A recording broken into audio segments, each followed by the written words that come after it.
രണ്ടര പതിറ്റാണ്ടിന് ശേഷം കേരളം വീണ്ടും ഒരു സമഗ്ര വോട്ടർ പട്ടിക പരിഷ്കരണത്തിലേക്ക് നീങ്ങുകയാണ്. ബീഹാറിൽ നടന്ന SIRമായി ബന്ധപ്പെട്ട വിവാദങ്ങളെല്ലാം നമ്മൾ കണ്ടതാണ്. ബീഹാറിൽ 60 ലക്ഷത്തിലധികം വോട്ടർമാരെ പട്ടികയിൽ നിന്ന് ഒഴിവാക്കിയെന്നും പലരെയും തെരഞ്ഞെടുപ്പ് കമ്മീഷൻ മനഃപൂർവ്വം ഒഴിവാക്കുകയായിരുന്നു എന്നതടക്കമുള്ള വിവരങ്ങളും പുറത്തു വന്നിരുന്നു.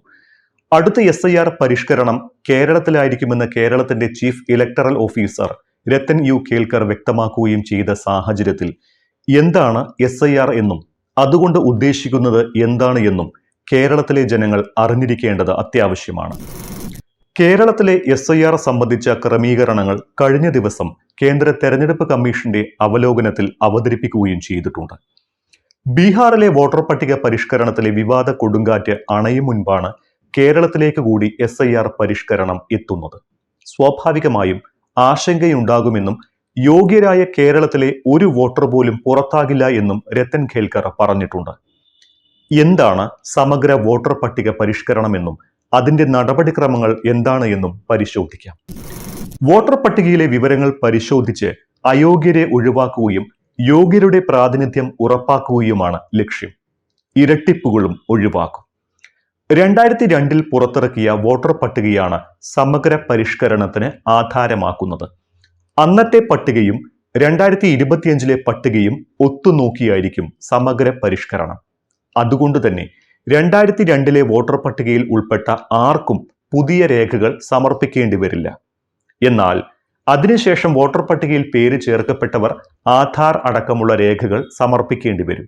അങ്ങനെ വരുമ്പോൾ കേരളത്തിൽ 80% ആളുകളും രേഖകൾ ഹാജരാക്കേണ്ടി വരില്ല എന്നാണ് ചീഫ് ഇലക്ടറൽ ഓഫീസർ അറിയിച്ചിട്ടുള്ളത്. 3 വിഭാഗങ്ങളായിട്ടായിരിക്കും SIRനെ വോട്ടർമാരെ പരിഗണിക്കുക.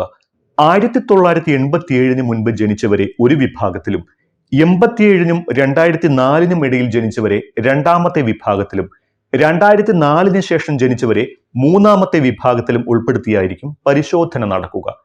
2002 2025 വോട്ടർ പട്ടികയുമായി ഒത്തുനോക്കേണ്ട ചുമതല ബൂത്ത് ലെവൽ ഓഫീസർമാർക്കാണ്. 2002 ലിസ്റ്റിലും 2025 പട്ടികയിലും ഉള്ളവരെ ഒത്തുനോക്കിയ ശേഷം 2002 പട്ടികയിൽ ഉൾപ്പെടാത്ത അതിനുശേഷം പുറത്തിറങ്ങിയ 2025 വരെയുള്ള പട്ടികയിൽ ഉൾപ്പെട്ട വോട്ടർമാർ വോട്ട് പുതുക്കണമെന്ന് ആവശ്യപ്പെടും. എന്തെല്ലാമാണ് SIRലെ നടപടിക്രമങ്ങൾ എന്നുകൂടി പറയാം. ആദ്യപടി വോട്ടറുടെ വിവരങ്ങൾ അടങ്ങിയ എന്യൂമറേഷൻ ഫോം പൂരിപ്പിച്ചു നൽകലാണ്. ഇലക്ട്രൽ രജിസ്ട്രേഷൻ ഓഫീസർമാർ പ്രിന്റ് എടുത്ത് നൽകുന്ന എന്യൂമറേഷൻ ഫോം BLOമാർ വോട്ടർ പട്ടികയിലെ മുഴുവൻ വോട്ടർമാർക്കും എത്തിച്ചു നൽകും. 3-4 ദിവസത്തിനകം പൂരിപ്പിച്ച ഫോമുകൾ പൗരത്വം തെളിയിക്കുന്ന രേഖയുടെ സെൽഫ് അറ്റസ്റ്റഡ് കോപ്പിയും ഫോട്ടോയും സഹിതം ഫോമുകൾ കളക്ട് ചെയ്യാൻ വീട്ടിലെത്തുന്ന BLOമാരെ ഏൽപ്പിക്കണം. പൗരത്വം തെളിയിക്കാൻ കേന്ദ്ര തെരഞ്ഞെടുപ്പ് കമ്മീഷൻ അംഗീകരിച്ച 12 രേഖകളുണ്ട്. ആ രേഖകളിൽ ഏതെങ്കിലും ഒന്നാണ് എന്യൂമറേഷൻ ഫോമിനൊപ്പം നൽകേണ്ടത്.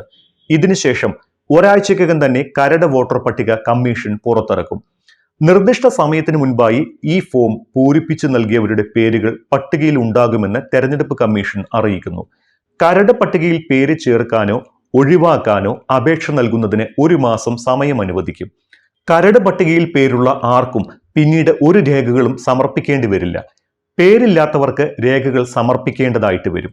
ഞാൻ നേരത്തെ സൂചിപ്പിച്ച 3 സമയങ്ങളിൽ ജനിച്ചവർക്ക് വെവ്വേറെ നിർദ്ദേശങ്ങളാണ് നൽകിയിട്ടുള്ളത്. 1955 1987 ഇടയിൽ ജനിച്ചവർ ഇന്ത്യൻ പൗരന്മാരായി കണക്കാക്കപ്പെടും. 1986 പൗരത്വ ഭേദഗതി നിയമപ്രകാരം 1987 ജൂലൈ 1 ശേഷം ജനിച്ചവരുടെ രക്ഷിതാക്കളിൽ ആരെങ്കിലും ഇന്ത്യൻ പൗരന്മാരാണ് എങ്കിൽ മാത്രമേ അംഗീകാരം ലഭിക്കുകയുള്ളൂ. 2004 ശേഷം ജനിച്ചവർ പൗരത്വം തെളിയിക്കുന്ന രേഖകൾ നൽകേണ്ടി വരും. 12 രേഖകളാണ് SIRൽ പൗരത്വം തെളിയിക്കാനായി ആവശ്യപ്പെടുന്നത്. ആ രേഖകൾ ഏതൊക്കെയാണ് എന്ന് പരിശോധിക്കാം. 1. കേന്ദ്ര സംസ്ഥാന സർക്കാർ ജീവനക്കാർക്കോ പെൻഷനർമാർക്കോ സർക്കാർ നൽകുന്ന തിരിച്ചറിയൽ കാർഡോ പെൻഷൻ പേയ്മെന്റ് ഓർഡർ. 2. 1987 മുൻപ് ഇന്ത്യയിലെ സർക്കാരോ തദ്ദേശ സ്ഥാപനങ്ങളോ ബാങ്ക് അടക്കമുള്ള പൊതുമേഖലാ സ്ഥാപനങ്ങളോ നൽകിയ തിരിച്ചറിയൽ കാർഡോ സർട്ടിഫിക്കറ്റുകളോ മറ്റെന്തെങ്കിലും രേഖയോ. 3. ജനന സർട്ടിഫിക്കറ്റ്. 4. പാസ്പോർട്ട്. 5. അംഗീകൃത യൂണിവേഴ്സിറ്റികളോ വിദ്യാഭ്യാസ സ്ഥാപനങ്ങളോ നൽകുന്ന വിദ്യാഭ്യാസ സർട്ടിഫിക്കറ്റുകൾ. 6. അതാത് ഭരണ സ്ഥാപനങ്ങൾ നൽകുന്ന താമസ സർട്ടിഫിക്കറ്റ്. 7. വനാവകാശ സർട്ടിഫിക്കറ്റ്. 8 ജാതി തെളിയിക്കുന്ന സർട്ടിഫിക്കറ്റ്. 9 ദേശീയ പൗരത്വ പട്ടിക. 10 സംസ്ഥാന തദ്ദേശ സർക്കാരുകൾ തയ്യാറാക്കുന്ന കുടുംബ പട്ടിക. 11 സർക്കാരുകൾ നൽകുന്ന ഭവന സർട്ടിഫിക്കറ്റ്. 12 ആധാർ കാർഡ്. ഈ 12 ഔദ്യോഗികമായി അംഗീകരിച്ച രേഖകൾ.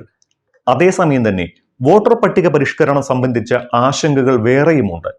പ്രവാസി വോട്ടർമാരുടെ കാര്യത്തിലടക്കമാണ് ഈ ഒരു ആശങ്ക. ബീഹാറിൽ നിന്ന് ജോലി തേടി ഇതര സംസ്ഥാനങ്ങളിലേക്ക് പോയവരടക്കം വോട്ടർ പട്ടികയിൽ നിന്ന് ഒഴിവാക്കപ്പെട്ടിരുന്നു. ഈ ഒരു സാഹചര്യത്തിൽ പ്രവാസികളേറെയുള്ള കേരളത്തിലെ വോട്ടർമാരുടെ കാര്യത്തിൽ നിലപാട് ഇതുവരെ വ്യക്തമാക്കിയിട്ടില്ല. പട്ടിക പരിഷ്കരിക്കുമ്പോൾ പ്രവാസി വോട്ടർമാർക്ക് ഓൺലൈനായി രേഖകൾ നൽകാൻ അവസരമുണ്ടാകുമെന്നാണ് മുഖ്യ തെരഞ്ഞെടുപ്പ് ഓഫീസർ അറിയിച്ചിരിക്കുന്നത്.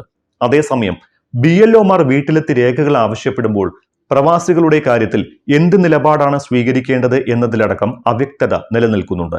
ഈ മാസം 20 നടക്കുന്ന രാഷ്ട്രീയ പാർട്ടികളുടെ യോഗത്തിൽ ഈ ആശങ്കകളടക്കം കമ്മീഷനെ അറിയിക്കുമെന്ന് കോൺഗ്രസും CPM ഒക്കെ അറിയിച്ചിട്ടുമുണ്ട്. പ്രവാസി വോട്ടർമാരുടെ പുതുക്കൽ അടക്കമുള്ളവ യോഗത്തിൽ ചർച്ചയാവുമെന്നാണ് സൂചന.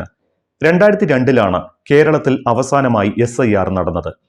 വോട്ടർ പട്ടികയിൽ അനധികൃതമായി കടന്നുകൂടിയ പൗരന്മാർ അല്ലാത്തവരെ ഒഴിവാക്കി പട്ടിക അടിമുടി പരിഷ്കരിക്കുന്ന പ്രക്രിയയാണ് SIR എന്നാണ് തെരഞ്ഞെടുപ്പ് കമ്മീഷൻ വിശേഷിപ്പിക്കുന്നത്.